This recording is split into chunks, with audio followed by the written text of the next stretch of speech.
Welcome to the series on STEM entrepreneurship. Well, entrepreneurship can be of many forms, but what we would like to focus is on STEM, science, technology, and engineering, plus mathematics. What is what we call sometimes technology ventures or deep tech. Well, in this series, we're going to have 4 episodes. The first episode is looking at entrepreneurial opportunities, the Trinity perspective. How do we size up the ideas that we have using STEMs, whether they are going to have a good impact or a great impact, and whether they are profitable. The second episode is on entrepreneurial business design. We're looking at how we model the business from the value perspective of ultimate creation of value to customers. The third episode, entrepreneurial strategies, the crafting of it. How do we disrupt market leaders?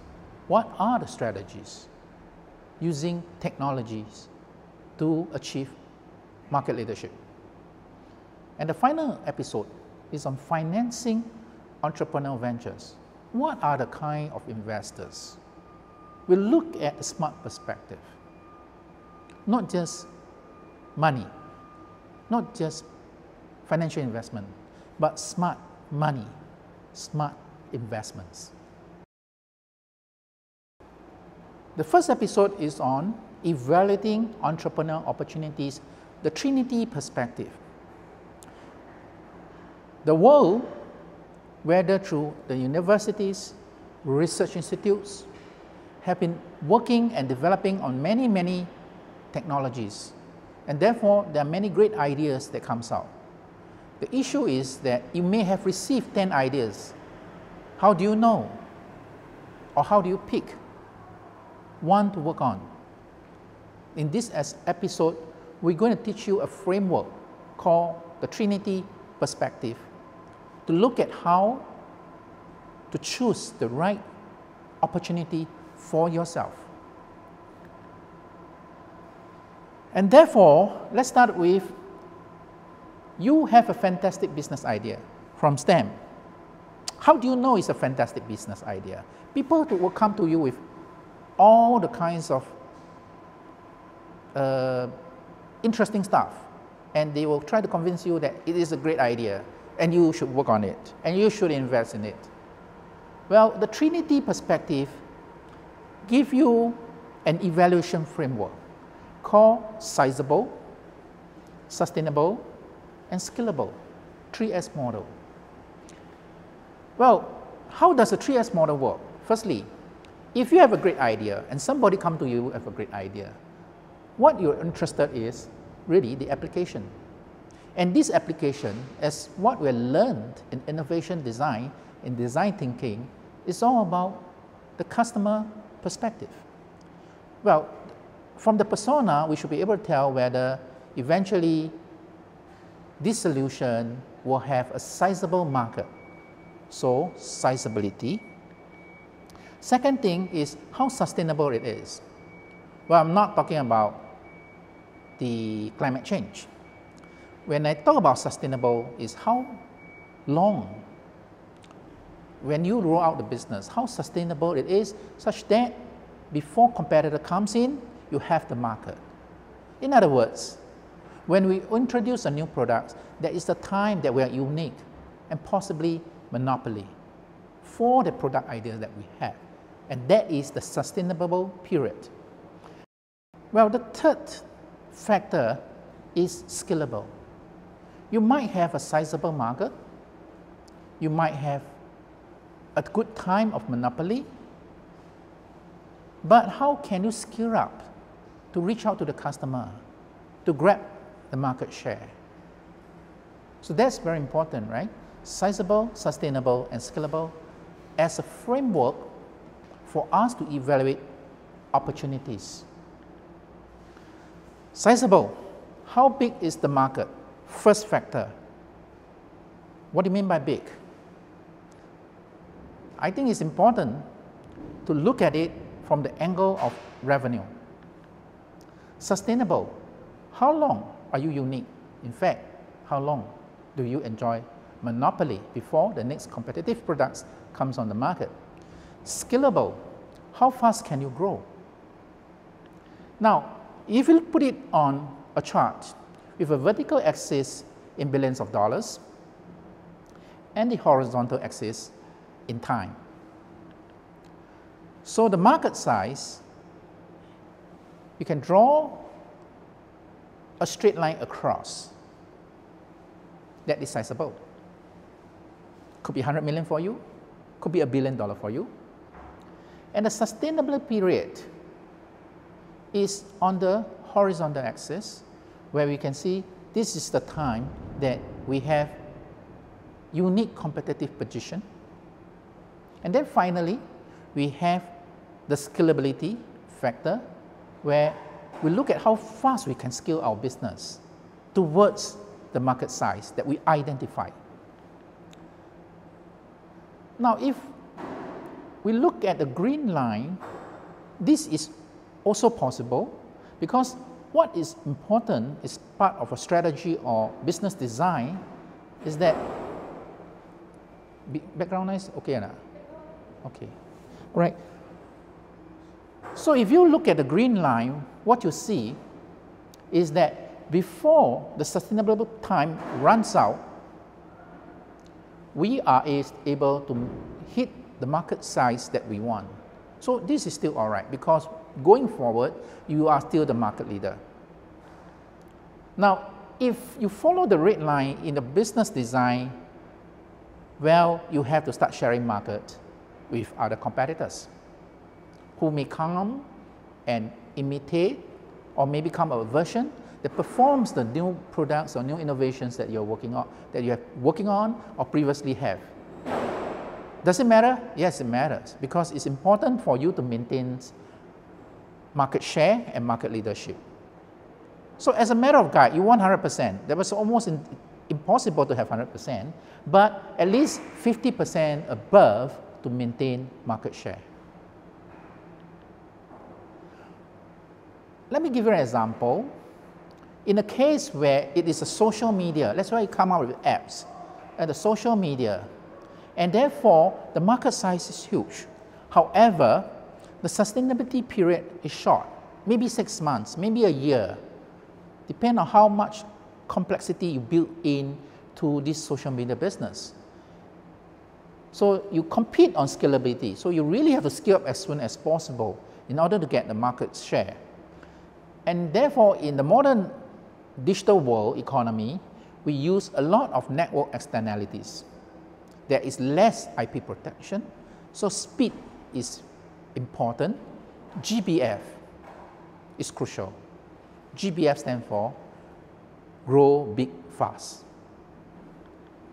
Well, if you are working on medical devices or machines, then you're not too worried about the sustainability period. Example, in medical technology, you have churned a lot of IPs, the intellectual properties. You have patents. You have long development cycle, including maybe clinical trial, certification period.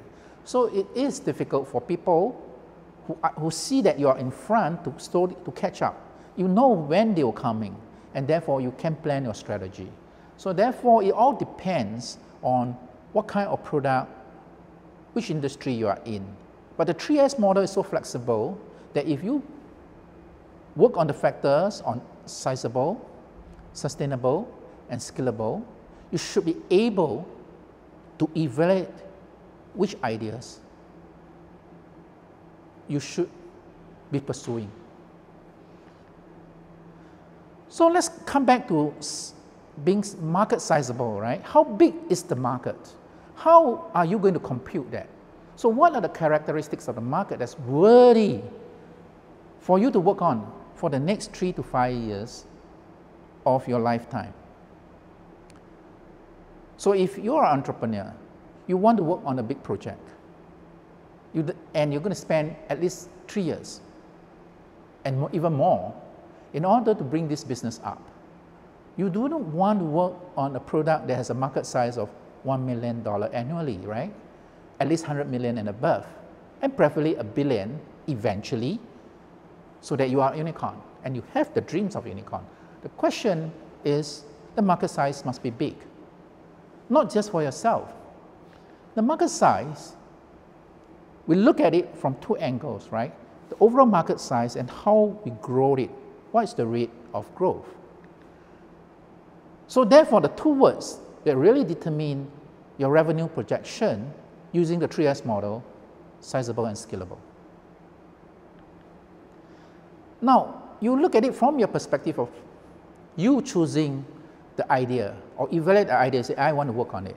But from the investor perspective, they are looking at returns. I invest in you and how much money I get back. So what should my revenue projection looks like? For investor, what's exciting them? You have, again, high market size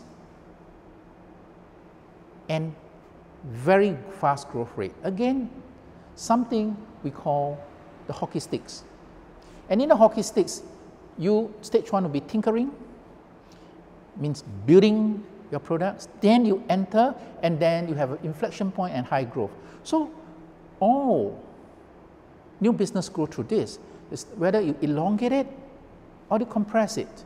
So scalability becomes very important, and scalability very much depends on ultimately where you can grow and how fast you can grow it within a specific time. So therefore, let me summarize for you. From an entrepreneur point of view, what are the characteristics of a market that's worthy to work for the next 3 to 5 years of my lifetime? And from the investor point of view, because once you choose an idea, somebody must provide the financing. What should my revenue projection that will excite investor?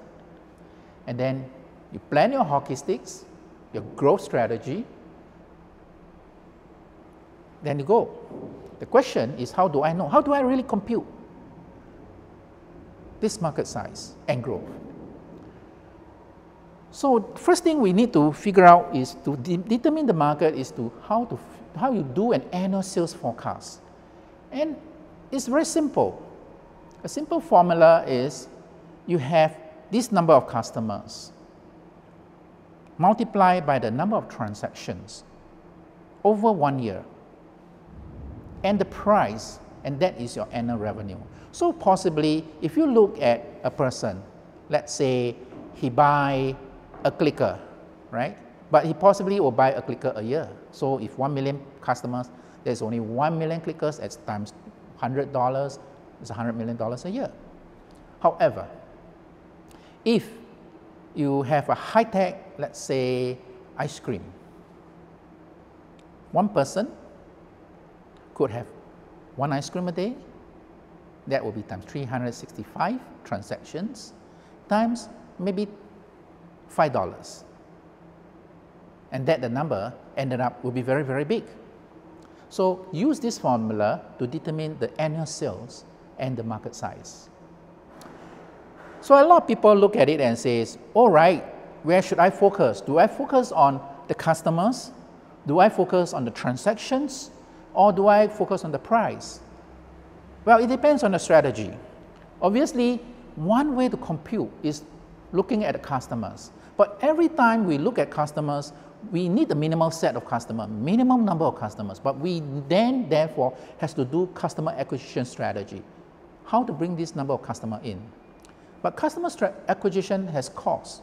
Normally a new customer comes in, we subsidize in the forms of promotions, in the forms of discount. So it's costly. What is really interesting is actually usage. The customer is already in your system. And therefore, what you want them to is increase the number of transactions. Well, if it's once a month transaction, can you increase to once a week transactions? Can you design your product or your service or your value proposition in such a way so the customer retention provide you that long-term value? The other way is, of course, price. Can you increase the value as much as possible? Can you enhance your product, improve the features, so the value increase, the price can increase, and therefore you ended up in the customer growth strategy. So in marketing, customer acquisition, customer retention, customer growth comes up together, helps you to compute your market size. So the other concept is to look at the total addressable market. How big is the universe? And then you can't probably target all of them with your products or services, and therefore you have to look at the serviceable addressable market, something that a product can address. Well, if you look at the world, it could be Asia. Then you look at the obtainable market within your capacity, within your resources. Maybe from Asia, you narrow down to Southeast Asia. And then the most important thing is you've got to start off somewhere. And where is your pilot market? In this case, it could be Singapore. So the universe, the Asia, the Southeast Asia, and Singapore. And therefore, what does it help is to give you the market sizing for you to design your growth strategy, geographical growth strategy. So what's a beachhead, right? So the beachhead is a market defined as small market with a very specific characteristics that make an ideal target to sell a new product or service, something you're familiar with, something you design your first product with. So the choice really depends on the compatibility between the resources available, what you have, the product, what you're going to design, and the market itself. And this is only the launching point, with the ultimate of upgrading or improving the usage of the performance to address the bigger market. So in market sizing, we can use two models, top-down or bottoms-up. Well, typically for existing product, you use top-down, right? You have statistics, it's established market. But for new products where you don't even really can compute, or there's no statistics to show you, then a bottom-up approach is better. And we're going to give you an example. So for example, if you want to introduce iPhone, the phone market is established. We know how many phones are being sold every year, and we know what's the growth rate, and therefore the new innovation of iPhone, we can actually compute based on the previous phone market. So that's established market. It's easy to compute the market size, right? So you got all the charts, you got all the statistics to show you. However, if you look at a completely new market, and we were talking about innovations here, like an iPad, how do you know? Is this a 1 million people will buy or a billion people will buy? There's no statistics, because statistics depend on history, and there's no data here. So we have to compute bottom up, right? And therefore, it is difficult. However, you have learned that design thinking works on persona. And if we can determine the price, the needs, and the value created for a single person, and we need to then turn this single person or the persona into a market segment, and then we can price it from bottom up. So that is the techniques that we use. Steve Jobs said, older people sit down and ask, what is it? But the boy asks, what can I do with it? That's innovation. Because senior people, or maybe older people, or maybe, I would say, maybe conservative people, they would have a wait and see. They are skepticals. We will talk about how this group of people operates later. But people who are innovators, visionaries, will look and say, oh, it's a new product. Let me try. So I give you an example. This is Jack Dorsey. He's the founder of Twitter. The question is, I'm not going to talk about Twitter. One day what happened is Jack catch up with his former boss when Jack was pretty young on internship. And his former boss was Jim McKelvey, who is the amateur glass artist? And you can see that Jim's working in this workshop and his art pieces. Let me re-emphasize, amateur glass artist. One day, Jim McKelvey, as the persona, told Jack his problem. He said, Jack, I have a guy who want to buy a glass piece, and it costs $2,000. However, I'm an amateur glass artist. I cannot accept credit card. That guy got no cash. So that is my problem. I lose a potential sales. And Jack Dorsey said, okay, maybe we have a solution. Now, so that's an opportunity. The question is, do we straight away jump into the solution, or should we try to size up the market first? So let's try to look at it from this market size. Jim McKelvey as a glass artist, that's the persona. The customer issue and needs, be very specific about it. The market segment, really how many customers, and the market size. Let's work through this to come out with the market size from bottom up. All right? So assuming Jim,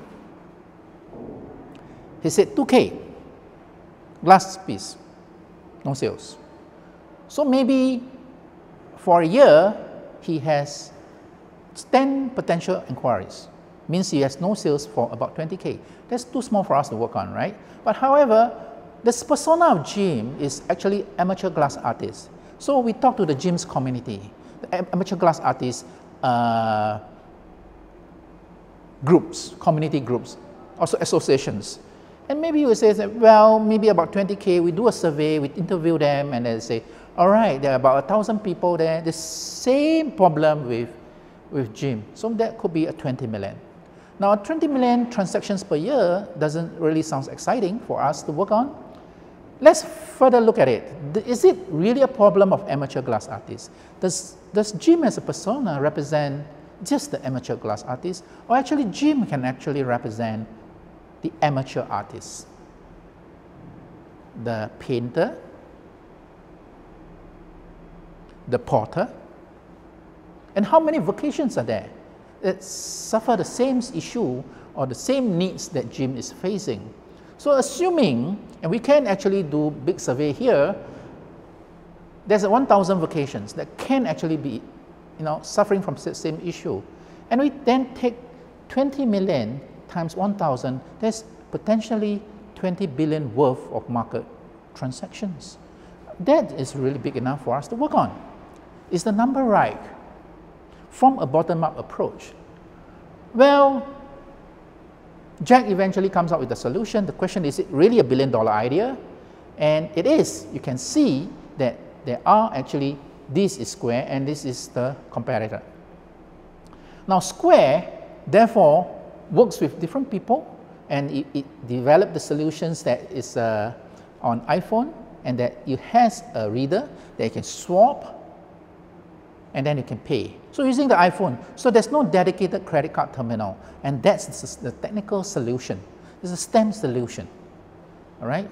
Now, if we look at the math of the market size that we worked on previously, and this is from TechCrunch on one of the article, where it computes or estimates Square gross transactions. March 2011, number of transactions is 1 million, and then April, it doubled, June, it doubled.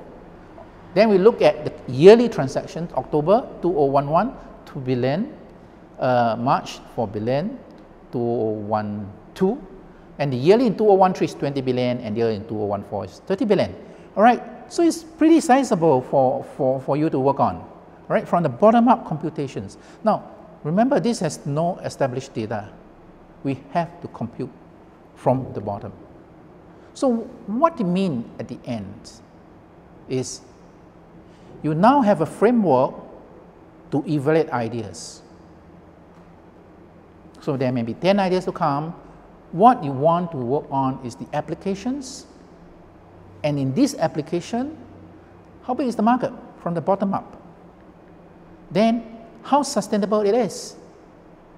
It's where the unique advantages. Where's the intellectual properties? And then, how scalable this idea is going to be. In the next couple episodes, we're going to address the other factors. And if today somebody comes to you with an idea, and you have 10 ideas to invest or to work on, then maybe you want to start using this framework. The Trinity perspective of sizable, sustainable, and scalable. Well, we have completed episode 1, which is on evaluating entrepreneurial opportunities. Join me next week for episode 2, designing entrepreneurial business, the value perspective.